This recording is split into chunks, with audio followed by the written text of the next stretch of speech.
So this weekend I'm working on my 2012 Jeep Grand Cherokee. I bought it in like early March, and I had heat because it was still cold outside. But when I went to go turn on the AC because it's getting warm now, I noticed that I had heat on the driver's side and AC on the passenger side. No amount of fiddling around with it would fix it. I replaced actuators. Here's the old box. I replaced the actuators. When I pulled them out, I found bits of old ones that were in there. I thought, yep, that's gonna fix it, but it did not. And here's why.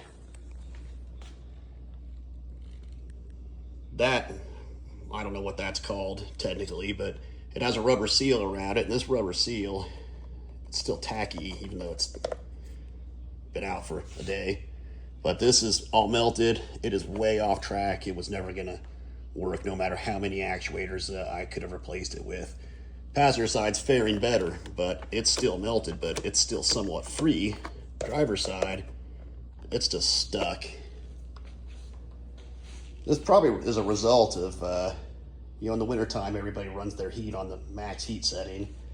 And on top of that, on the new box, you have the heater core that runs, guess where? Right there. So 220 degree coolant running through a heater core, and then max setting on high. It's probably what causes these seals to lose their elasticity and melt and jam your stuff up. Anyway, that's just a theory. I don't know if it's true or not. These actually have 4 actuators, if I orientate it correctly.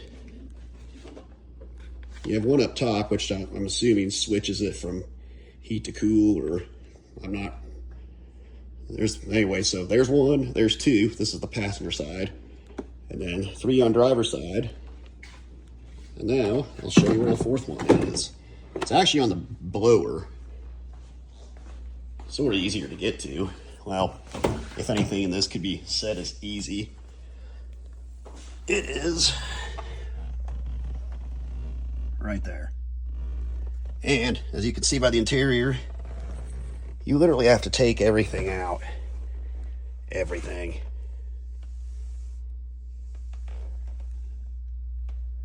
Hopefully my evap core doesn't bust, but really, it's straightforward to taking it out. There's plenty of videos on how to take the dash out. There really isn't any good videos on how to take the metal part behind the dash out to access that box, because you're not getting that box out unless you take out both your dash and this metal bracket back here that runs the length of the dash.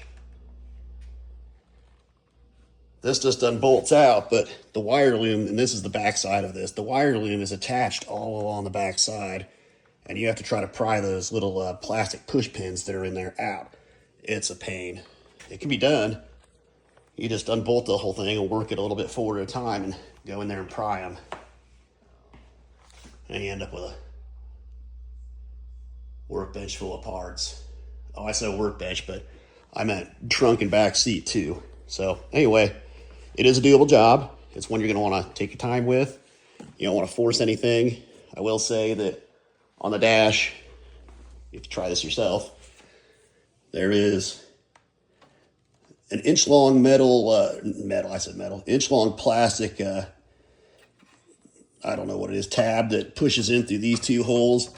I cut those on mine because you don't really need them, because you still got 1, 2, 3, 4, 5, 6 different fastening points to reconnect your dash back up, and I'll show you where that is too.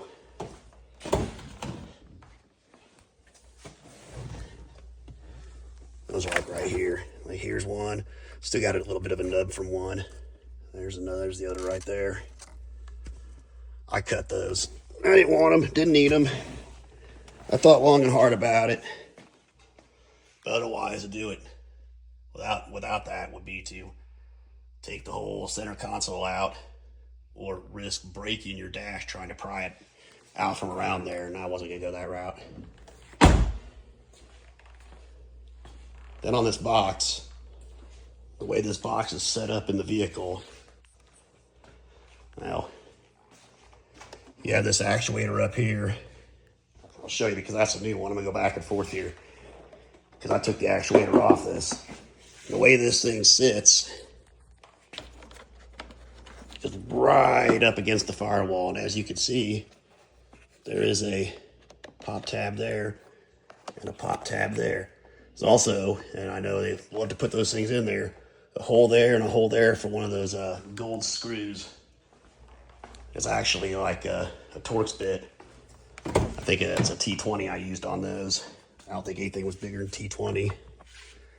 One of these. Except there's two back there. They are a bitch to get to. It can be done. They're a bitch to get to. So, and then with the old part, I need to transfer this and the foam. Although I don't know why the new part didn't come with foam. Seems kind of cheap for, especially since the part was $350. But anyway, that's how you do it.